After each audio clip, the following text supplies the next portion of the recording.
கர்த்தருக்கு ஸ்தோத்திரம் உண்டாவதாக. நான் ஏற்கனவே பல தடவை பேசி இருக்கிறபடி கிறிஸ்துவ திருச்சபை நாட்காட்டியை பின்பற்றுகிறது. இப்போ பள்ளி என்றால் அவங்க கல்வி ஆண்டை பின்பற்றுவார்கள். அது ஜூன் மாதம் ஆரம்பித்து ஏப்ரல் மாதம் முடிவடையும். மே மாதத்திலே மாணவர்களுக்கு அவங்க தேர்ச்சி பெற்றோர் தோல்வி அடைந்தோரை அறிவிப்பார்கள். அது கல்வி ஆண்டு. அதே போலவே வங்கி, அரசு நிறுவனங்கள், வருமான வரித்துறை நிறுவனங்கள் அவங்க ஃபினான்ஷியல் இயர் என்கிற ஒரு கேலண்டரை அவர்கள் பின்பற்றுகிறார்கள். அது ஏப்ரல் 1ஆம் தேதி ஆரம்பித்து மார்ச் 31ஆம் தேதி நிறைவடையும். அதுக்கு என்ன பேருன்னா ஃபினான்ஷியல் இயர்.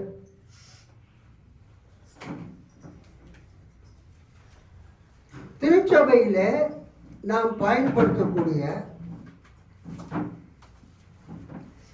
இதுக்கு இடையில் பொதுவாக நாம் பயன்படுத்தக்கூடிய கேலண்டர் அடிப்படையில் ஜனவரி 1ஆம் தேதியிலிருந்து டிசம்பர் 31ஆம் தேதி வரைக்கும் கேலண்டர் இயர் நாட்காட்டி ஆண்டு பயன்படுத்தப்படுகிறது. அது ஜனவரி முதல் பிப்ரவரி மார்ச்லாம் தாண்டி 12வது மாதம் டிசம்பரில் முடிவடையும். ஸோ நமக்கு தெரிந்து கல்வி ஆண்டு அகாடமிக் இயர், வங்கி, வருமான வரித்துறை போன்ற கணக்குகளை சமர்ப்பிக்க ஃபினான்ஷியல் இயர்,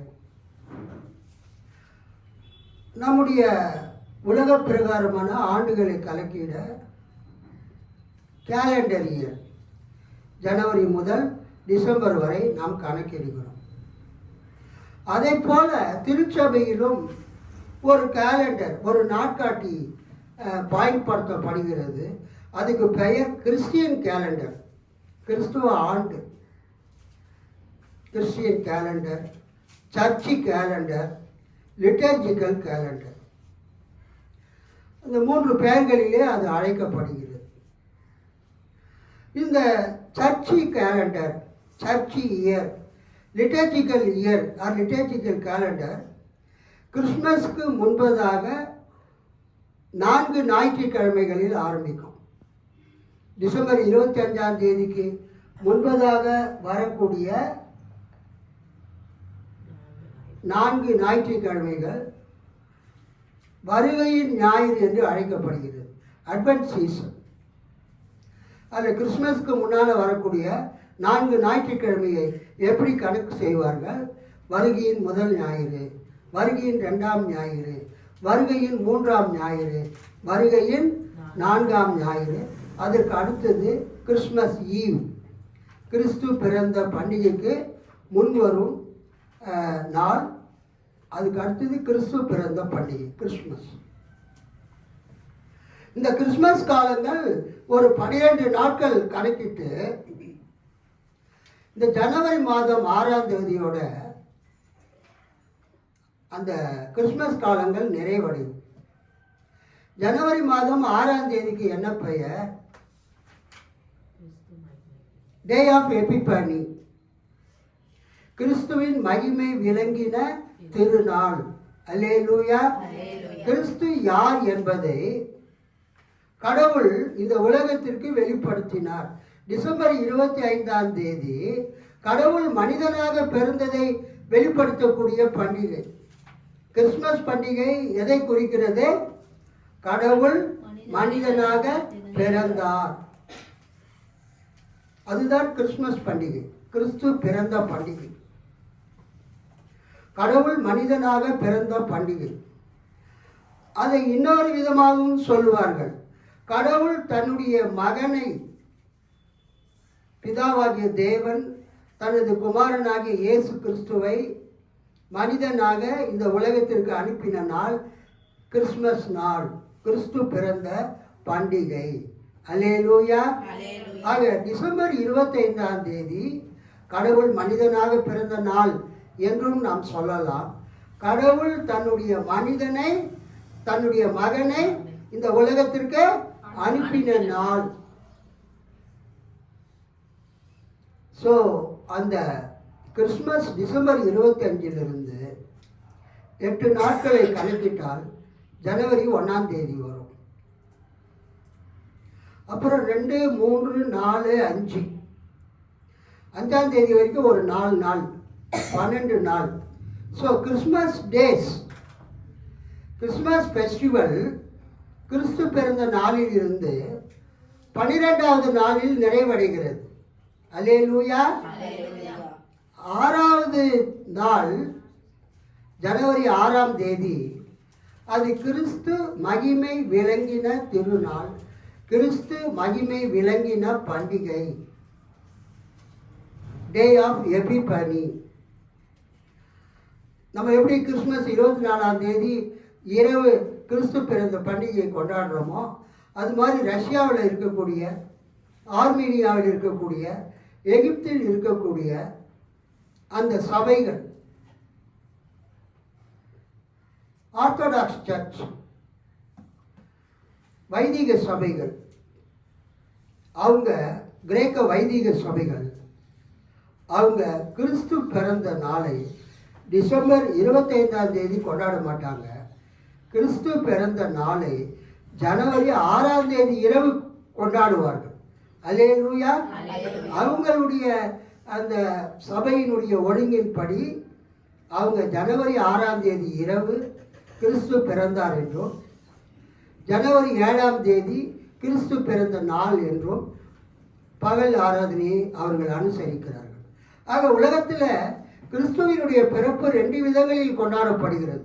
டிசம்பர் 25ஆம் தேதி ரோமன் கேத்தலிக் சர்ச்சும் மற்ற புரொட்டஸ்டன்ட் சர்ச்சும் பெண்டிகாஸ்டல் சர்ச்சும் டிசம்பர் 25ஆம் தேதி கொண்டாடுவாங்க. ஆனால் ரஷ்யாவில் இருக்கக்கூடிய ஆர்மீனியா, அப்புறம் துருக்கி, கிரீஸ், அப்புறம் ஆப்பிரிக்காவில் எகிப்து, எத்தியோப்பியாவில் இருக்கக்கூடிய மற்றும் உலகம் முழுவதும் இருக்கக்கூடிய அந்த கிரேக்க வைதிக சபைகள், கிரீக் ஆர்த்தடாக்ஸ் சர்ச் ஜனவரி 6ஆம் தேதியை கிறிஸ்து பிறந்த பண்டிகையின் இரவாகவும், ஜனவரி 7ஆம் தேதியை கிறிஸ்து பிறந்த பண்டிகையாகவும் கொண்டாடுகிறார்கள். நாம் ரோமன் கேத்தலிக் மற்றும் இதர புரொட்டஸ்டன்ட் சபைகள், அனைத்து புரொட்டஸ்டன்ட் சபைகள் கொண்டாடக்கூடிய அந்த கணக்கின்படி நாம் கணக்கிடுகிறோம். ஜனவரி 6ஆம் தேதியை 3 சாஸ்திரிகள் கிழக்கிலிருந்து வந்து, யூதருக்கு ராஜாவாக பிறந்திருக்கிறவர் எங்கே, கிழக்கிலே அவருடைய நட்சத்திரத்தை நாங்கள் கண்டு அவரை பணிந்து கொள்ள வந்தோம் என்று மத்தேயு 2ஆம் அதிகாரத்திலே 1ஆம் வசனத்திலே எருசலேமில் இருந்த பெரிய ஏரோது அரசனிடம் கூறுகிறதை நாம் பார்க்கிறோம். அந்த கிழக்கிலிருந்து வந்த 3 சாஸ்திரிகள் ஜனவரி 6ஆம் தேதி அவங்க எருசலேமுக்கு வந்து, பிறகு அங்கிருந்து கிறிஸ்து பெத்லகேமில் பிறப்பார் என்று அவங்க பிரதான ஆசாரியர் மற்றும் வேத பாரகர்கள் ஆகியோருடைய அந்த ஆலோசனையின்படி பெத்லகேமுக்கு வராங்க. அவங்க கண்ட நட்சத்திரம் மறுபடியுமாய் தோன்றி பெத்லகேமுக்கு அவங்களை கொண்டு சென்றது. பிள்ளை இருந்த ஸ்தலம் வரைக்கும் கொண்டு சென்றது. அங்கு சென்ற அந்த 3 சாஸ்திரிகளும் அவர்களோடு வந்தவர்களும் பொண்ணு, வெள்ளை போலம், தூப வர்க்கம், சாம்பிராணி புகையை, சாம்பிராணி அந்த குழந்தைக்கு, மரியாள் கையில் இருந்த அந்த பிள்ளைக்கு அன்பளிப்பாக கொடுத்து முகம் குப்புற விழுந்து, நெடுஞ்சான் கிளையாய் விழுந்து, சாஷ்டாங்கமாய் விழுந்து, the 3 sages fell down at the feet of the child,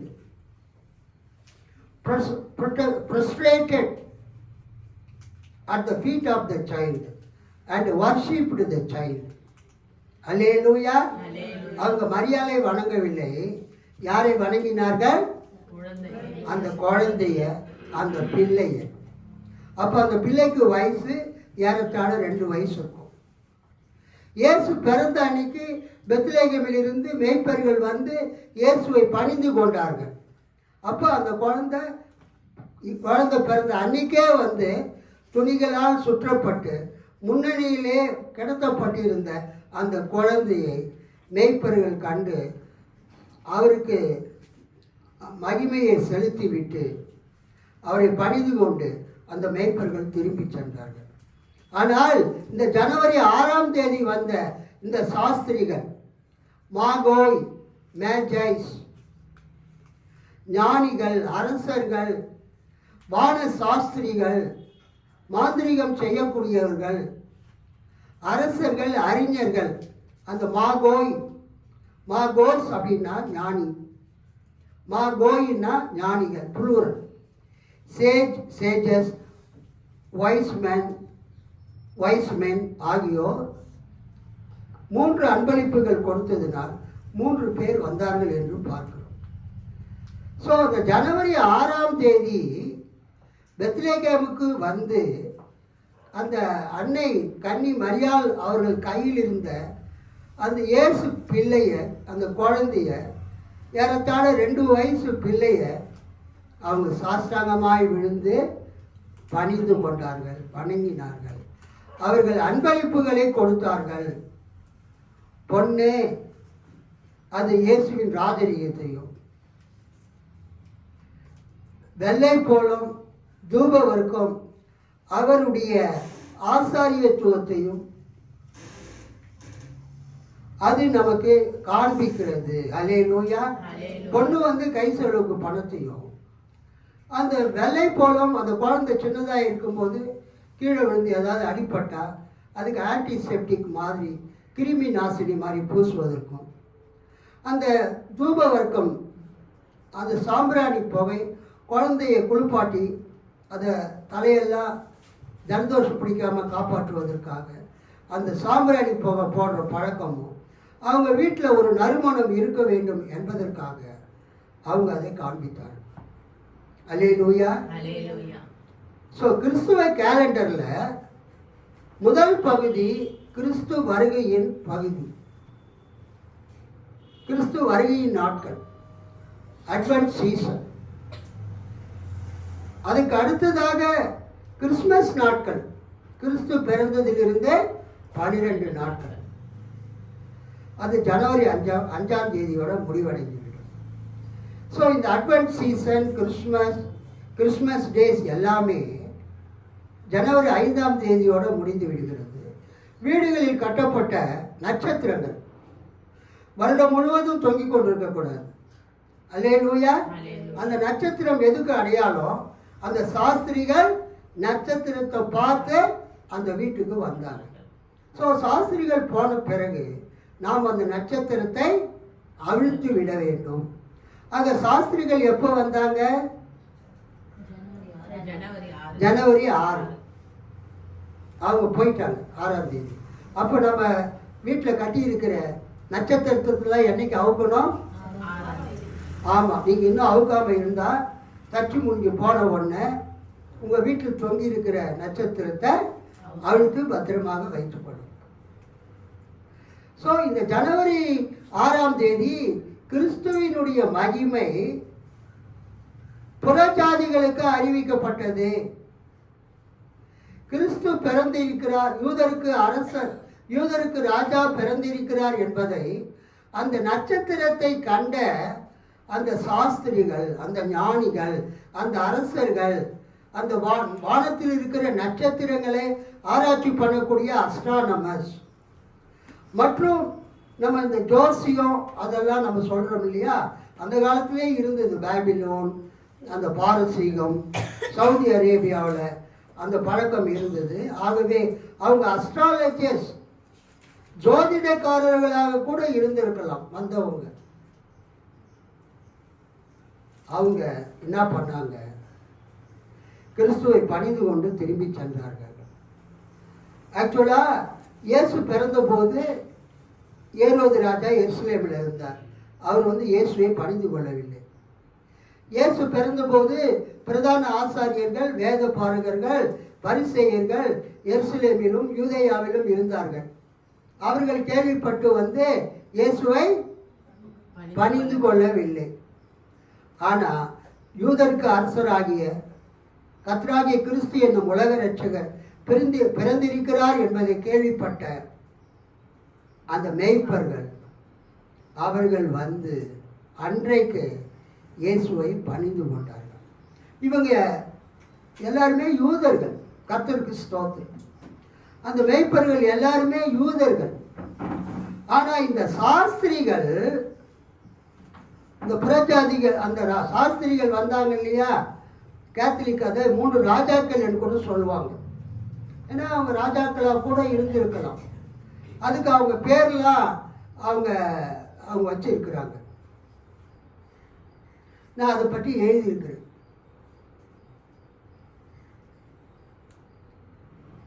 so இயேசுவை பணிந்து கொள்ள வந்த, நட்சத்திரத்தை பார்த்து இயேசுவை பணிந்து கொள்ள வந்த அந்த 3 ராஜாக்களும், 3 ஞானிகளும், 3 சாஸ்திரிகளும் யூதர்கள் அல்ல, அவங்க புறஜாதிகள். கைத்தட்டி ஆண்டவரை மகிமைப்படுத்தலாமா? அந்த புறஜாதிகள் கர்த்தரை பணிந்து கொண்டு சென்றார்கள். அந்த புறஜாதிகளுக்கு இயேசு கிறிஸ்து யார் என்கிற வெளிப்பாட்டை ஆண்டவர் நட்சத்திரத்தின் மூலமாக வெளிப்படுத்தினார். அல்லேலூயா. எல்லாருக்கும் ஆண்டவர் ஒரே மாதிரி வெளிப்பாடு கொடுக்க மாட்டார். சிலருக்கு வசனத்தின் மூலமாக வெளிப்பாடு கொடுப்பார், சிலருக்கு இயற்கையின் மூலமாக வெளிப்பாடு கொடுத்தார். வசனத்தின் மூலமாக வெளிப்பாடு கொடுக்கப்பட்டது யூதருக்கு ராஜா பெத்லகேமிலே அவர் பிறந்திருக்கிறார். அந்த செய்தி மிக 5:2 இருக்கிறது. வசனத்தின் மூலமாக ஆண்டவர் வெளிப்பாடு கொடுத்தார் யூதர்களுக்கு. ஆனால் புற ஜாதிகளுக்கு ஆண்டவர் எப்படி வெளிப்பாடு கொடுத்தார்? நட்சத்திரத்தின் மூலமாக. ஒரு சூப்பர் நேச்சுரல், ஒரு சைன், இயற்கைக்கு அப்பாற்பட்ட ஒரு அடையாளத்தின் மூலமாக ஆண்டவர் அவங்களுக்கு வெளிப்பாடு கொடுத்தார். அதற்கு அர்த்தத்தை தெரிஞ்ச அவங்க யூதருக்கு அரசர் பிறந்திருக்கிறார் என்று அவங்க அரசர் இருக்கக்கூடிய எருசலேமுக்கு போய் பின்னர் அங்கிருந்து பெத்லகேமுக்கு இயேசுவை பணிந்து கொண்டு சென்றார். ஸோ இந்த எபிபானி என்கிற இந்த பண்டிகைக்கு என்ன அர்த்தம்? ரெவலேஷன் அபவுட் காட், தேவனை பற்றிய வெளிப்பாடு யாருக்கு கொடுக்கப்படுகிறது? டேனியல், உங்க போனை ஆஃப் பண்ணி பாக்கெட்டில் வைங்க. நான் ஏற்கனவே சொல்லியிருக்கிறேன், சர்ச்சு நடக்கும்போது ஃபோன் வரக்கூடாது.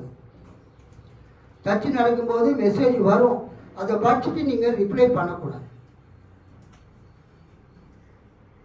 அப்படி இல்லைன்னா உங்கள் ஃபோனை சைலண்டில் போட்டு ஏதாவது பண்ணிக்க.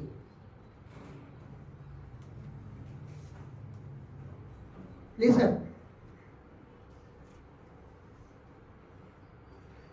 இந்த மகிமை விளங்கின பண்டிகை, கிறிஸ்துவினுடைய மகிமை புற ஜாதிகளுக்கு வெளிப்படுத்தப்பட்டது. அல்லேலூயா. God still speaks to people through His word or through His supernatural events. வசனத்தின் மூலமாக பேசுகிறார் அல்லது இயற்கைக்கு அப்பாற்பட்ட நிகழ்ச்சிகள் மூலமாக பேசுகிறார்.